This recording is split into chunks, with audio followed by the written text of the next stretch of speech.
Dr Yasuo Silu, connu sous le nom de Léa Silu est médecin à Santé publique France, qui est l'Agence nationale de santé publique, un établissement public français à caractère administratif, placé sous la tutelle du ministère chargé de la Santé. Elle travaille à la cellule régionale de l'Île-de-France, région parisienne, donc à l'Agence régionale de la santé d'Île-de-France. Épidémiologiste, à la pointe du combat contre le 10-10, elle parle des mesures de lutte contre la pandémie. Docteur, pouvez-vous nous parler de ce virus et comment affrontez-vous cette crise pandémie en France? Le nouveau 10 SARS-CoV-2 appartient à une importante famille de virus. Beaucoup de ces 10 infectent principalement les animaux. Certains causent des infections chez l'homme. Parmi eux, 2 10 ont entraîné des épidémies graves chez l'homme, le SARS-CoV, syndrome respiratoire aigu 10, en 2002-03 et le MERS-CoV, Middle East Respiratory Disease, depuis 2012. Le 10 a très probablement une origine animale. Des investigations sont actuellement en cours en Chine afin d'identifier l'espèce animale d'où il provient. Il est probable que ce 10 soit similaire aux autres 10 humains, qui sont généralement transmis lors de contacts étroits par l'inhalation de gouttelettes infectieuses émises lors d'éternuements ou de toux par le patient ou après un contact avec des surfaces fraîchement contaminées par ces sécrétions. Les 10 survivent quelques heures dans le milieu extérieur, sur des surfaces inertes sèches. En milieu aqueux, ces virus peuvent survivre plusieurs jours. La durée d'incubation, c'est-à-dire le délai entre l'infection et l'apparition des premiers symptômes, du SARS-CoV-2 est d'environ 3 à 7 jours. Mais le confinement des contacts, nous allongeons cette durée jusqu'à 14 jours. Les signes de cette maladie peuvent être moins infection respiratoire aiguë, fièvre, toux, essoufflement. Moins des difficultés respiratoires et moins des complications pulmonaires, pneumonie, sont également décrites, ainsi que des formes plus sévères. Moins des symptômes digestifs et moins oculaires, conjonctivite, ont également été observés chez certains cas confirmés. Les formes sévères ont une fréquence de 17-23%, mortalité de 3%. Certaines personnes sont plus exposées que d'autres. On parle de facteurs de risque chez ces personnes, pathologie respiratoire chronique, pathologie rénale chronique, les femmes enceintes, traitement immunosuppresseur, corticoïdes, chimiothérapie, traitement anti-rejet, etc., cardiopathie, obésité, diabète, l'âge avancé. Depuis les premiers cas signalés en France, pouvez-vous dire en quoi consistent vos actions?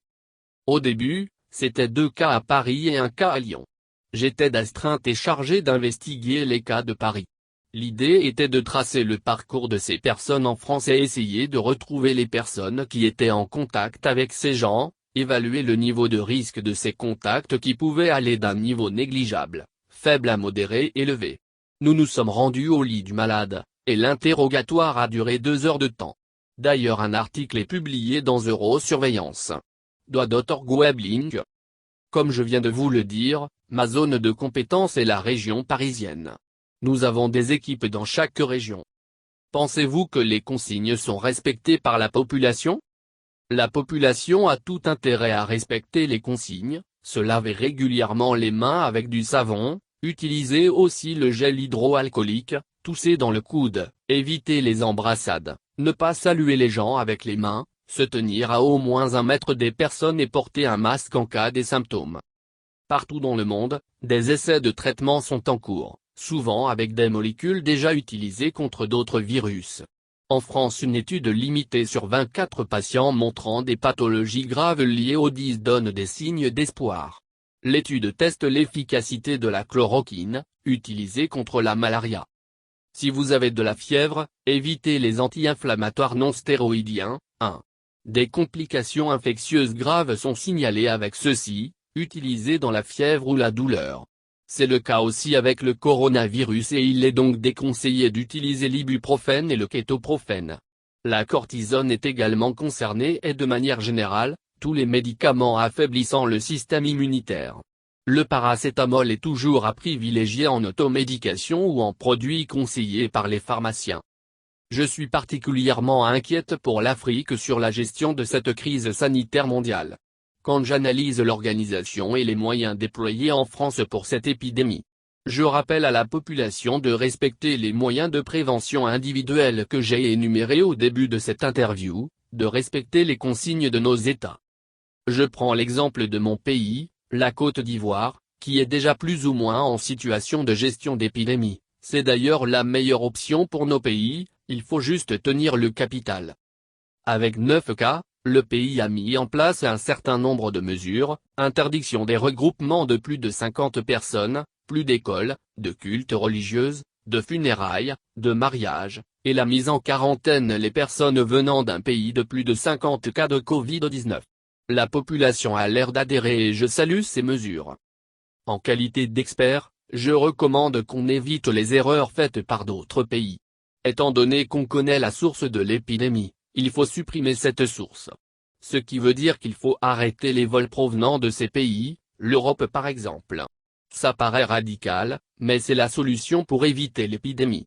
Ensuite pour les 9 cas, il faut bien identifier les personnes contacts et les mettre en quarantaine pendant le temps d'incubation, 14 jours.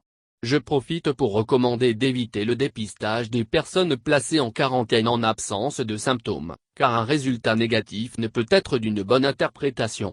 Cela peut par ailleurs compromettre le suivi épidémiologique.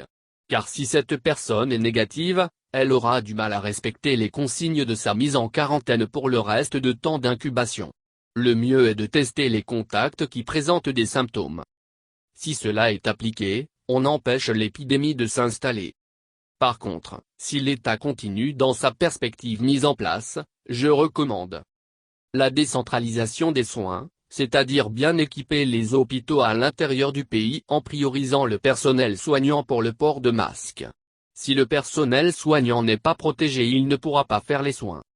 De filtrer la prise en charge en priorisant les personnes qui ont des facteurs de risque, et les formes graves pour éviter de faire tomber le système sanitaire.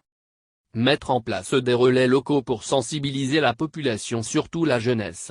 Il faut vraiment éviter le stade d'épidémie en Afrique. Avez-vous des contacts avec vos confrères sur le continent dans le cadre de la gestion de ce fléau?